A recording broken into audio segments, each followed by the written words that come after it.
Financial freedom tuh itu mah buat orang kaya doang, kayak yang punya privilege gitu kan, anak sultan, kayak anak aku yang tanpa privilege cantik enggak gitu kan. Financial freedom tuh kayaknya susah menurut Mbak Cini gimana? Berarti anak muda seperti aku misalnya gajinya 5 juta itu bisa Mbak, gimana tapi caranya kan kita harus passive income, sedangkan kita nggak punya modal nih, uangnya apalagi untuk generasi sandwich ya 5 juta, nggak punya buat nabung, nggak punya buat modal pasif income, itu gimana sih Mbak caranya?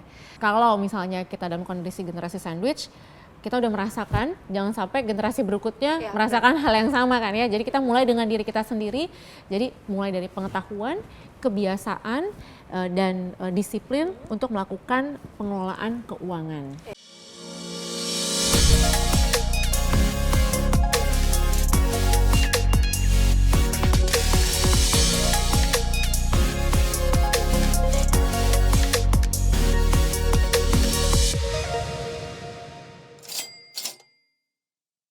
Duh, bete deh lihat Kenapa? sosmed baru-baru ini. Kenapa tuh? Teman-teman pada healing ke Bali, terus pada nonton konser.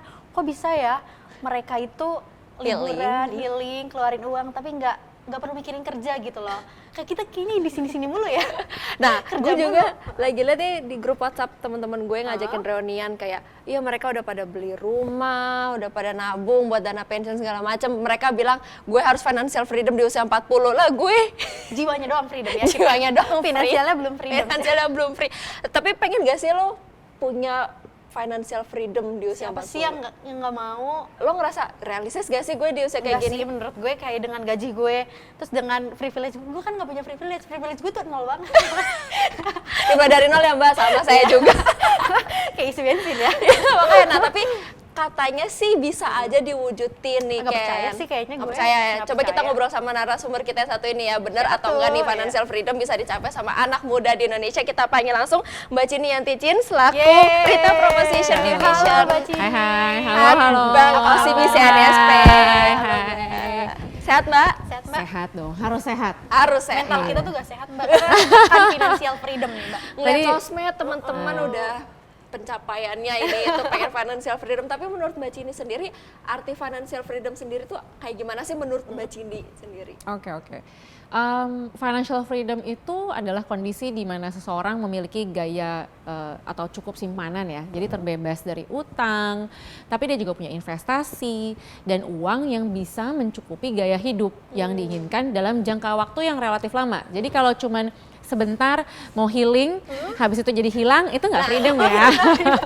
Nah, yang paling penting juga arti dari financial freedom itu juga dapat menabung dan berinvestasi secara terstruktur. Jadi nggak asal-asalan. Sehingga di usia produktif saatnya kita memikirkan bagaimana uang bisa bekerja untuk kita. Jadi jangan cuma kita kerja cari uang, tapi uang kita juga harus bisa kerja lagi buat kita. Salah satunya misalnya dengan memulai mengambil sikap dengan mengubah cara menabung dan berinvestasi agar dapat mewujudkan hal yang bisa kita inginkan dalam paling nggak mungkin 5-10 tahun ke depan. Misalnya mau beli rumah, mau kasih pendidikan yang terbaik buat anak, mau nikah gitu misalnya ya. Iya, belum ada calonnya sih. Selain itu biasanya orang yang sudah mencapai financial freedom juga biasanya udah punya dana pensiun. Tadi sempat ada mention dana pensiun dan dana darurat. Jadi dana darurat dan dana pensiunnya masih cukup. Jadi jangan cuma pikirnya untuk short term aja. Tabungan doang gitu ya. Ya, abis hilang jadi abis healing healing jadi jadi hilang hilang. biasanya. Hilang duit, hilang kewarasan. Coba tadi kita list ada menabung. Kalau kamu udah menabung belum? Udah sih. Investasi, Udah dikit. dana pensiun, dana darurat. Nggak mikirin gak sih? Ya, tapi yang menarik adalah katanya ya, termasuk aku juga sih Mbak, aku mikirnya kayak financial freedom tuh itu mah buat orang kaya doang, kayak yang punya privilege gitu kan, anak sultan, kayak anak aku yang tanpa privilege cantik enggak gitu kan. Financial freedom tuh kayaknya susah menurut Mbak Cini gimana? Sebenarnya menurut aku enggak juga ya. Jadi kalau yang punya privilege ya sudahlah ya. Tapi menurut hasil riset dari Financial Fitness Index 2022 dari Bank OCBC NSP terkait dengan financial freedom, itu sebenarnya hanya sekitar 17% loh orang yang punya pendapatan pasif. Dan cuma 8% yang pendapatan pasifnya itu rutin gitu loh, terus menerus. Padahal pemasukan pasif secara rutin itu bisa bantu financial freedom. Jadi kalau tadi yang punya privilege doang rasanya enggak gitu. Tapi memang di Indonesia masih sangat minimum. Nah, artinya semua lapisan masyarakat itu bisa menjadi merdeka secara finansial gitu ya, asalkan mereka bisa mengerti kondisi mereka secara kondisinya tuh gimana gitu. Habis mereka ngerti, terus mereka prioritisasi, mengerucutkan, menetapkan aspirasi dan tujuan keuangan, mengatur cash flow, habis itu investasi yang tepat sesuai dengan profil. Jadi definitely menurut saya financial freedom bukan hanya untuk yang punya privilege, tapi justru buat teman-teman yang nggak punya privilege harus makin dikejar, harus makin dipolakan dengan lebih terstruktur. Lebih keras kali ya kerjanya, nggak gampang. Lebih keras kerjanya untuk kita dan uangnya ya, Ya, jadi benar. dua-duanya harus kerja. Cuma kitanya doang ya. Iya dong. Berarti anak muda seperti aku misalnya gajinya 5 juta itu bisa Mbak. Gimana tapi caranya kan kita harus passive income sedangkan kita nggak punya modal nih. Oke. Uangnya apalagi untuk generasi sandwich ya 5 juta, nggak punya buat nabung, nggak punya buat modal passive income itu gimana sih Mbak caranya? Kita mulai dulu deh dengan konsisten dulu. Jadi setiap bulan rutin itu harus kita sisihkan sebagian gitu ya. Jadi yang kedua, menabung itu juga bukan cuma sekadar taruh di tabungan aja. Jadi kalau teman-teman tahu mungkin ya taruh di tabungan, pinggirin dulu celengan ya, sekarang naik kelas jadi tabungan.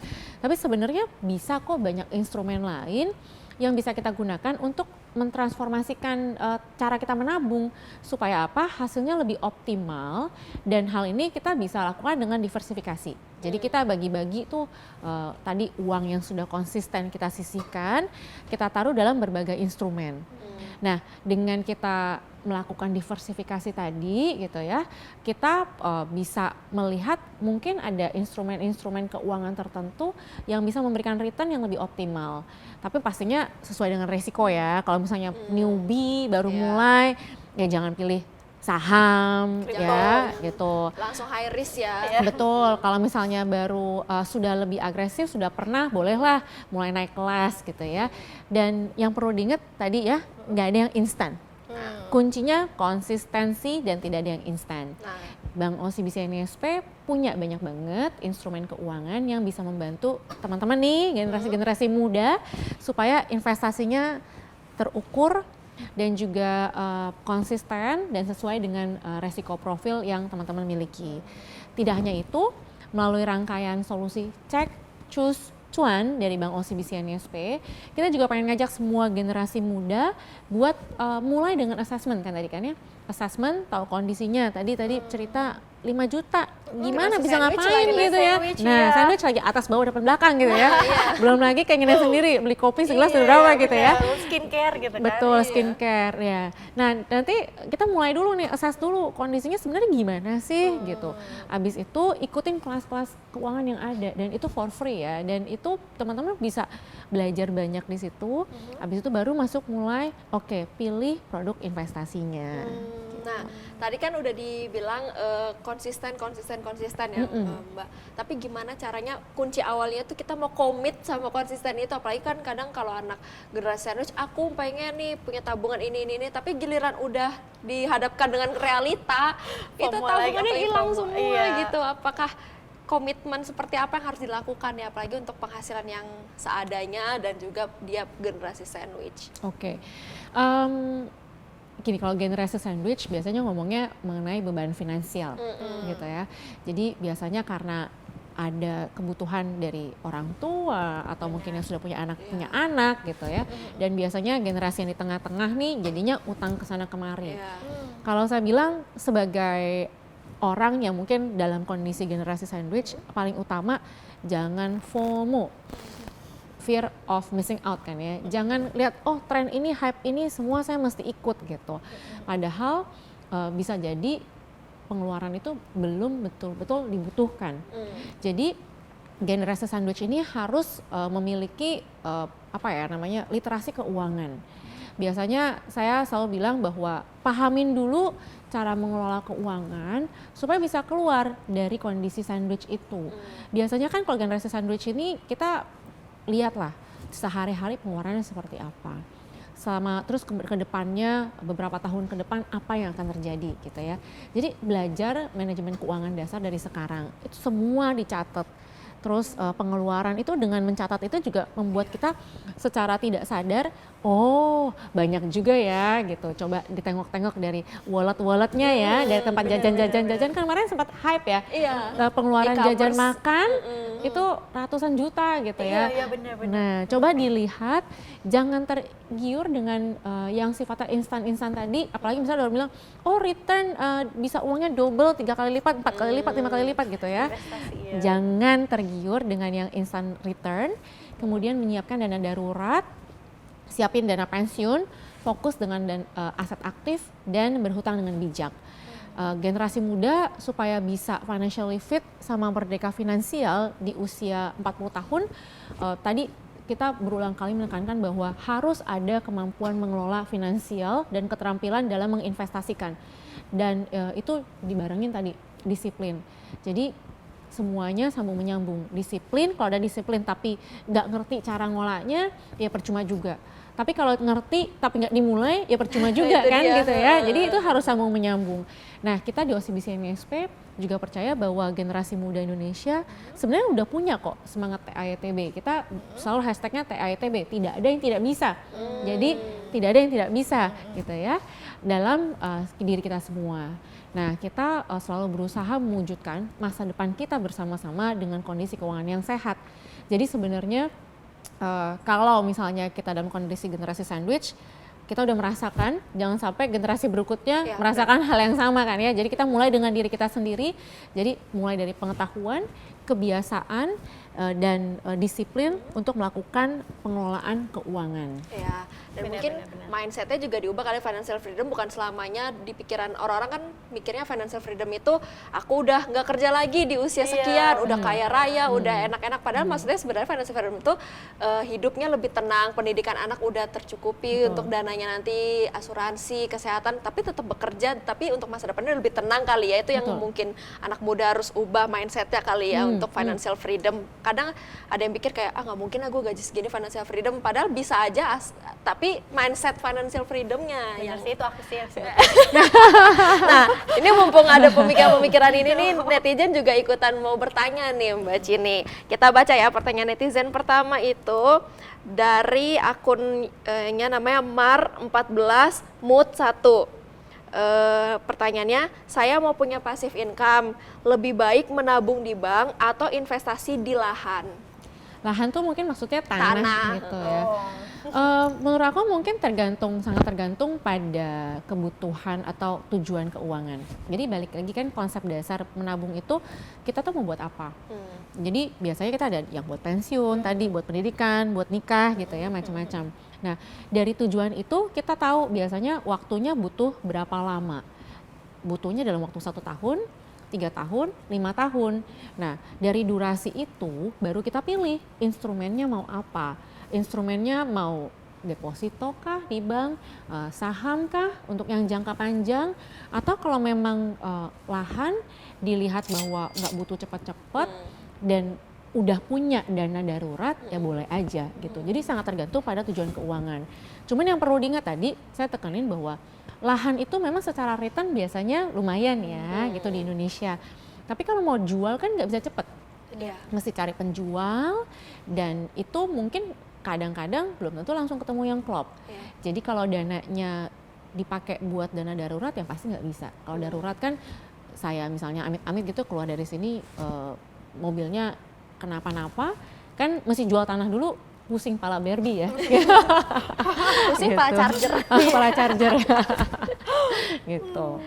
Tapi ini untuk passive income berarti ya oke lah ya, kalaupun dia memang sudah punya dana darurat yang memadai, dan kalau tiba-tiba kenapa-napa ya dana daruratnya dipakai gitu lah ya kalau mau lahan. Tapi lebih baik pilih investasi yang bisa dicairkannya lebih cepat ya kalau kenapa-napa ya. Jadi saya selalu bilang bahwa diversifikasi, tidak ada yang bagus kalau semua ditaruh di satu pot ya. Jadi harus diversifikasi dan dikonekkan dengan kebutuhan mereka. Jangan sampai karena beli lahan atau karena investasi lahan nggak punya uang yang lain buat mencapai atau membantu tujuan keuangan yang sebenarnya mungkin lebih urgent dan lebih Iya. short term. Benar-benar. Oke, itu dia. Lebih bahaya punya lahan doang, rumah nggak punya. Di situ tinggalnya di lahannya doang. Lahan terbuka lagi.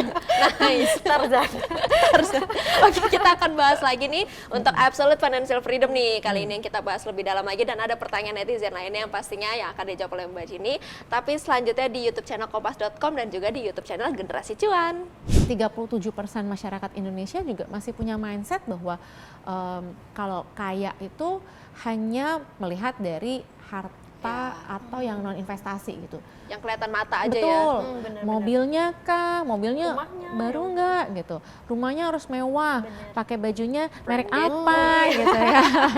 Yang ala-ala sultan gitu. Kalau misalnya tadi bisa healing ke Paris, tapi pakai utang, Peleter. Peleter jalan terus. paylater ya.